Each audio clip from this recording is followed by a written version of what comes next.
François-Xavier Ménage en direct de Nairobi, juste à côté de ce centre commercial de Westgate, où depuis maintenant un quart d'heure s'échappe une épaisse fumée. À l'intérieur, potentiellement toujours une soixantaine d'otages. On en parle avec Christophe Coppen, ancien négociateur du RAID. Bonjour, merci d'être avec nous. Comment on agit dans ce type d'opération quand les terroristes ne veulent pas négocier et que leur but, visiblement, est que ça dure un maximum de temps? Eh bien, on a intérêt, malgré tout, à essayer de prendre attache sur chacune des poches, en fait, de résistance qui peuvent se produire, tout simplement parce qu'il peut y avoir des négociations que l'on dit sporadiques. C'est-à-dire que les terroristes retranchés vont avoir une nécessité particulière, un besoin, ça peut être des soins, ça peut être de la nourriture, de l'eau, des choses comme ça. On ne peut jamais préjuger des besoins, en fait, qui vont pouvoir s'exprimer, et ça vaut toujours le coup, en fait, d'essayer de prendre contact. Après, la logique, bien évidemment, pour un tel groupe, c'est de durer le plus longtemps possible, d'avoir une action médiatique très forte. Donc les négociations pour eux sont toujours des points de vulnérabilité, et donc ils savent qu'il faut les réduire au maximum. Ce qu'on imagine aussi extrêmement difficile d'après les témoins, c'est tout simplement de localiser les membres de ce commando. Comment on fait dans ces cas-là?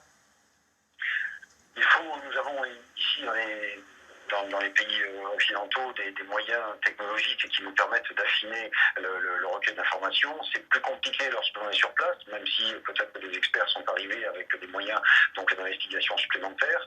En revanche, le témoignage des gens qui ont subi les assauts, qui sont sortis, donc l'ensemble des victimes, s'ils sont bien canalisés, s'ils sont bien récupérés, vont pouvoir donner des informations très précieuses sur ce qui se passe à l'intérieur de l'établissement. Alors c'est ce que vous nous expliquez à l'instant, l'une des pièces maîtresses finalement pour le négociateur, ça va être de pouvoir recueillir un maximum de témoignages des personnes qui sont sorties, c'est ça? Oui, car il faut savoir quels sont éventuellement les maillons faibles à l'intérieur de ces groupes. Ce n'est pas une entité monolithique avec que des gens hyper déterminés qui ont tous le même profil. Certains sont très certainement très jeunes, d'autres sont peut-être moins conditionnés ou commencent à douter de la pertinence de leur action, et il faut savoir profiter de ce genre de faiblesse. Alors justement, il faut rester prudent, mais parmi les membres de ce commando figuraient des Occidentaux, des Américains et une Anglaise. Est-ce que ça change également la façon dont on aborde les négociations? Toute dimension en fait de préparation est toujours inquiétante pour les forces de l'ordre ou les forces d'intervention.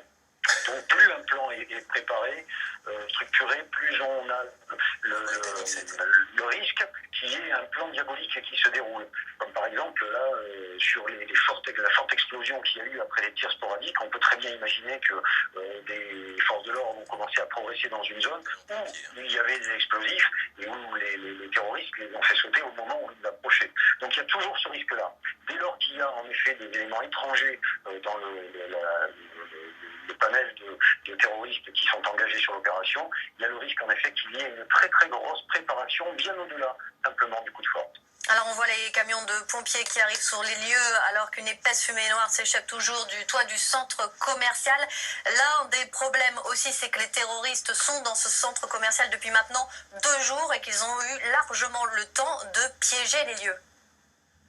Ils ont eu le temps de piéger les lieux, ils ont également des moyens, et ça c'est problématique, de pouvoir s'organiser sur des plateformes avec la possibilité de faire du polycryptage, vous placez des explosifs ou des grenades à côté de grandes zones de baies vitrées, eh bien vous allez multiplier donc les effets de l'explosion en produisant des dégâts encore supplémentaires. Ils ont également de la nourriture, très certainement, qu'ils ont pu récupérer sur place à l'intérieur des boutiques et du centre commercial. Donc ce sont beaucoup de paramètres en fait qui compliquent très largement les paroles de police.